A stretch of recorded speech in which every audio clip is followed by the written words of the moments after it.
अस्सलाम वालेकुम नाज़रीन इकराम, मैं हूं आपका होस्ट अयाज अहमद। नाज़रीन इकराम, पाकिस्तान के अंदर बहुत से लोगों का ख्याल था कि जनरल फैज़ हमीद इमरान खान के खिलाफ वादा माफ गवाह बन जाएंगे। 9 मई के मामले के ऊपर इमरान खान और जनरल फैज़ हमीद का गठजोड़ बेनकाब हो जाएगा और इमरान खान को सजा हो जाएगी।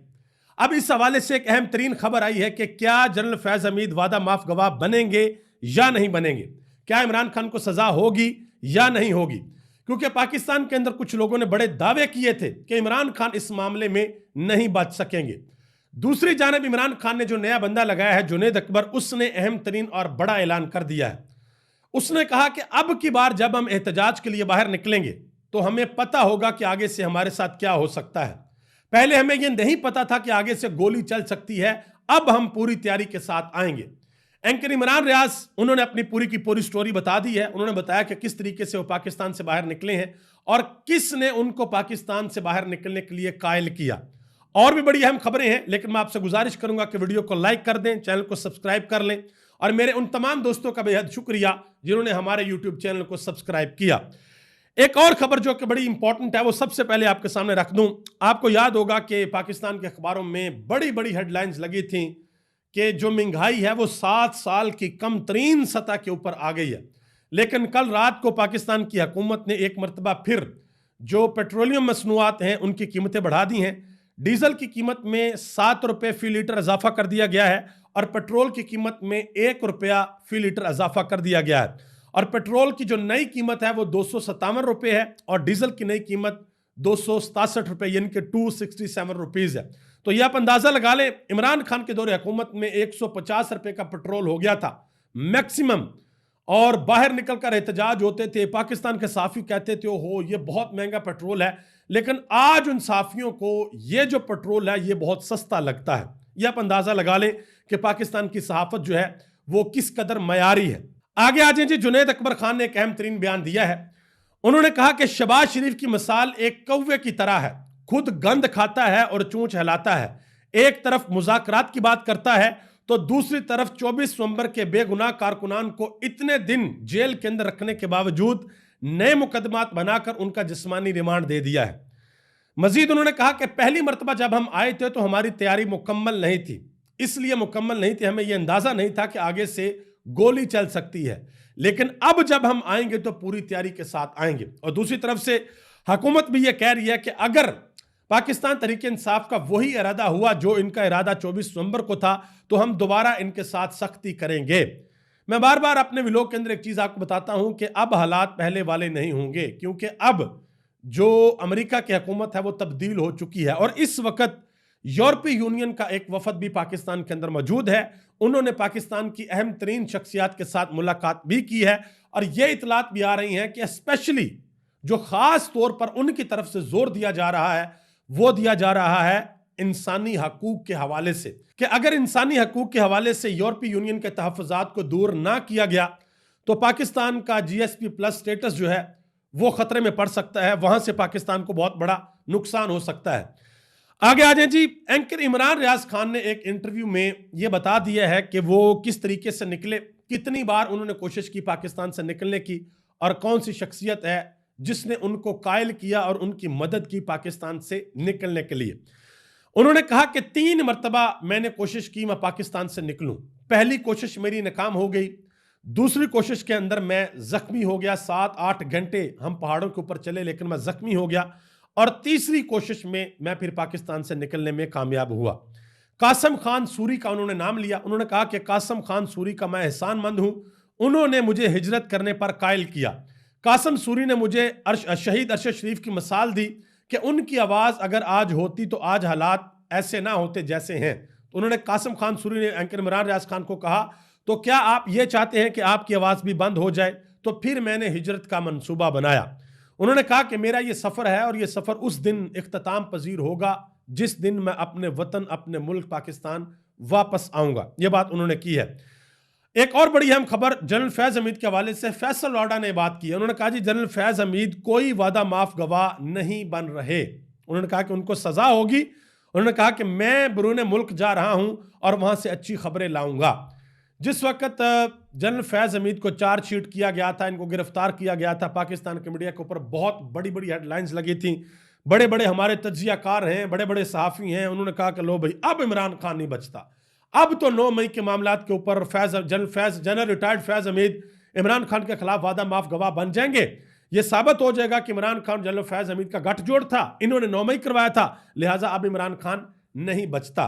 तो इसके ऊपर उस वक्त पाकिस्तान तहरीक-ए-इंसाफ की क़यादत ने और इमरान खान ने यही कहा था कि यह फौज का अंदरूनी मामला है, हमारा इससे किसी किस्म का कोई तल्लक नहीं, अगर किसी ने आर्मी एक्ट की खिलाफ वर्जी की है तो फौज उसको खुद सजा देगी, ये उन्होंने कहा था।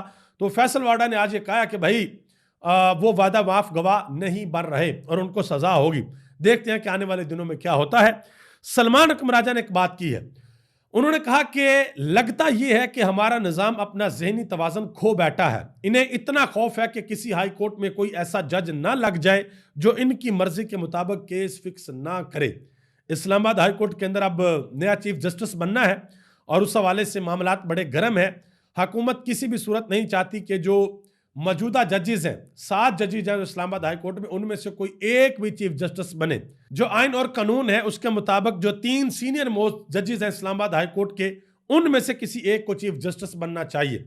लेकिन इस वक्त कोशिश ये हो रही है कि किसी तरीके से लाहौर हाई कोर्ट से एक जज साहब को इस्लामाबाद हाई कोर्ट में बुलाया जाए और वहां पर उनको चीफ जस्टिस बनाया जाए। देखते हैं कि आने वाले वक्त में क्या होता है। फैसल वाडा ने एक और बात की, उन्होंने कहा जी पंजाब हुकूमत को यह चाहिए कि वो पाकिस्तान तहरीक इंसाफ को मीनार पाकिस्तान के ऊपर जलसे की इजाजत दे दें। उन्होंने कहा कि मीनार पाकिस्तान का ग्राउंड इनका बाप भी नहीं भर सकता, सिर्फ इमरान खान भर सकता है। यह बात फैसल वाडा ने की है। एक बात तो यह है कि अभी तक इजाजत दी नहीं, जलसा करने नहीं दिया गया, तो जब जलसा करने की इजाजत देंगे तो फिर पता चलेगा कि मीनार पाकिस्तान का ग्राउंड भरता है या नहीं भरता। उसमें भी शर्त है कि रास्ते अगर खुले होंगे और लोगों को यह कहा जाए। और मैं पहले भी ये बात कहता हूं कि अब ना नून लीग को जरा थोड़ा सा तगड़ा होना चाहिए, क्योंकि नून लीग ये कहती है कि पंजाब के अंदर मरियम नवाज की मकबूलियत बहुत ज्यादा बढ़ गई है, तो आप ऐलान करें, उन्हें कहें जी हम आपको जलसे की सिक्योरिटी भी देंगे, कोई रास्ता भी नहीं रोकेंगे, आप हमें मीनार पाकिस्तान के ऊपर अपना पावर शो करके दिखाएं, क्योंकि इनके मुताबिक, नून लीग के मुताबिक अब पंजाब के अंदर मकबूलियत नहीं है। देखते हैं कि इजाजत देते हैं या नहीं देते। एक शो के अंदर मुजम्मिल सोहरवर्दी और समीना पाशा के दरमियान नोक झोंक हुई है। मुजम्मिल सोहरवर्दी ने कहा कि पाकिस्तान तहरीक इंसाफ के जलसों में लाखों लोग होने चाहिए, अभी तक पाकिस्तान तहरीक इंसाफ अपने जलसों का रिकॉर्ड नहीं तोड़ सकी। तो समीना पाशा ने कहा कि ठीक, आप इमरान खान को निकालें, उनको बाहर आने दें, उनको जलसा करने दें, आपको लग पता जाएगा कि जलसा क्या होता है। और इमरान खान के बगैर या अंदाजा लगाएं, संजानी वाला जलसा मैंने देखा है, सवाबी वाला जलसा जो पहला हुआ था वो भी मैंने देखा है, लाहौर के अंदर जो जलसा हुआ वो भी मैंने देखा, बाकी जो तहरीक इंसाफ ने उसके बाद जितने भी एहतजाज वगैरह किए वो भी मैंने कवर किए हैं। ये सारा कुछ पाकिस्तान तहरीक इंसाफ इमरान खान के बगैर कर रही है, इसमें इमरान खान मौजूद नहीं है, ये आप अंदाजा लगा लें। अगर इमरान खान बाहर हूं, वो जलसे के अंदर आए, एहतजाज के अंदर आए, रैली के अंदर आए, तो फिर क्या सूरत हाल होगी, इसका आप खुद से अंदाजा लगा सकते हैं। हबीब अकरम ने एक बड़ी अहम बात की, उन्होंने कहा जी पाकिस्तान के मौजूदा कानून साजों की अक्सरियत ऐसी है जिन्हें वोटों की बजाय सरकारी कागज देकर असेंबली में बैठाया गया है, उन्हें लगता है कि जबानें बंद करवा के और कलम रोक कर उनकी हुकूमत को दवाम मिल जाएगा। उन्होंने कहा कि ऐसा नहीं होता और हमारी हुकूमत की जो मतलूबा खामोशी है, कि जो खामोशी इनको चाहिए, जो ये चाहते हैं कि हमारे ऊपर कोई तनकीद ना करे, वो खामोशी सिर्फ कब्रिस्तान के अंदर होती है, जिंदा माशरे के अंदर नहीं होती। ये हबीब अकरम ने बात की है कि जो खामोशी ये चाहते हैं वो कब्रिस्तान के अंदर होती है। इसी तरह एक बात की है मोहम्मद जुबैर ने, उन्होंने कहा कि मैं ये नहीं मानता कि एस्टेब्लिशमेंट परेशान नहीं है। उन्होंने कहा कि एस्टेब्लिशमेंट परेशान है और वो इमरान खान की मकबूलियत से परेशान है। मुज़ाकरात जिधर भी हो रहे हैं इसकी कामयाबी की गारंटी चाहिए ताकि दोनों फ्रीकैन में से कोई भी पीछे ना हटे। कि जो मुज़ाकरात हो रहे हैं वो इस बात के ऊपर फंसे हुए हैं कि भाई गारंटी मिले, इधर से भी मिले, इधर से भी मिले, कि ना कल को एस्टेब्लिशमेंट पीछे हटे, ना कल को इमरान खान पीछे हटे। यहाँ पर मामलात फंसे हुए हैं, गारंटी जो है वो नहीं मिल रही। गरीदा फरूकी साहब ने एक बात किया, कहती हैं कि पूरा पाकिस्तान सड़कों पर है, इनको परवाह ही नहीं। पाकिस्तान का 70% नौजवान तबका है वो इस मुल्क को छोड़कर बाहर जा रहे हैं, भाग रहे हैं इस मुल्क को छोड़कर। तो ये अब अंदाजा लगा रहे हैं कि गरीदा फरूकी जैसी सहाफ़ी भी अब इस तरह के बयान देना वो शुरू होंगे। बैरिस्टर साद रसूल साहब, उन्होंने एक बात की, उन्होंने कहा कि पाकिस्तान के अवाम उस लम्हे से आगे चले गए हैं जहां वो सच का फैसला हुकूमत या मीडिया को सुनकर करते थे। पहले क्या होता था कि अवाम टीवी देखती थी, मीडिया देखती थी, खबरें देखती थी, टॉक शोज को देखती थी और फिर यह फैसला करती थी कौन सही है और कौन गलत है। लेकिन अब पाकिस्तान की अवाम इस लम्हे से आगे चले गए हैं। उन्होंने कहा कि आप तब तक बयानियां नहीं बना सकते जब तक उस बयानिया के पीछे हकायक ना हो। आप कितनी देर कह लेंगे कि पाकिस्तान में सरमायाकारी आ गई है। उन्होंने कहा कि लोग फिर पूछेंगे कि कहां पे है वो सरमायाकारी और क्या बना। अभी मैंने स्टार्ट में आपको बताया कि बड़ी बड़ी हेडलाइंस लगी थी कि जी जो महंगाई है वो 7 साल की कम तरीन सतह के ऊपर आ गई है, लेकिन फिर भी 7 रुपये डीजल बढ़ा दिया गया और 1 रुपये कुछ पैसे पेट्रोल भी बढ़ा दिया गया। अच्छा जी, ये खबर है रिचर्ड गर्नैल के हवाले से और उन्होंने अपने ट्विटर के ऊपर ट्वीट भी की है। डोनाल्ड ट्रंप ने उनको पहले स्पेशल मिशन के ऊपर भेजा और कहां भेजा? वेनेजुएला में, कि वहां पर कुछ अमेरिकन हैं, उनको अमेरिका वापस लाना है, वो उनकी हुकूमत के पास है। रिचर्ड गर्नैल गए हैं, उनको जहाज पर बिठाया और वापस ले गए। That's it. तो ये इस वजह से रिचर्ड ग्रैनल को डोनाल्ड ट्रंप ने एक स्पेशल मंदूब अपना लगाया था कि दुनिया के अंदर जहां भी कोई स्पेशल मिशन हुआ उधर रिचर्ड ग्रैनल को भेजना है। ये एक टॉप डिप्लोमेट है अमेरिका का, ये जाकर बात करेगा, मसला हल करेगा और जो भी मतलूबा नताइज होंगे उनको लेकर ये अमेरिका वापस पहुंचेगा। साहबजादा हामिद रजा ने एक बात किया जी, उनसे एंकर ने एक सवाल किया। उन्होंने कहा कि जब आप हुकूमत में आएंगे तो आप भी ऐसा ही करेंगे जो मौजूदा हुकूमत ने किया है। तो आगे से साहबजादा हामिद रजा ने कहा कि जब आप इज्जतों पर हाथ डालेंगे तो आप क्या तवक्को करते हैं? क्या हम मर गए हैं? हमें गिरफ्तार करो, हमारी औरतों तक क्यों जाते हो? उन्होंने कहा जी हमारे साथ मसला, हमें गिरफ्तार करें, हमारे घरों पर, हमारी इज्जतों पर क्यों जाते हो?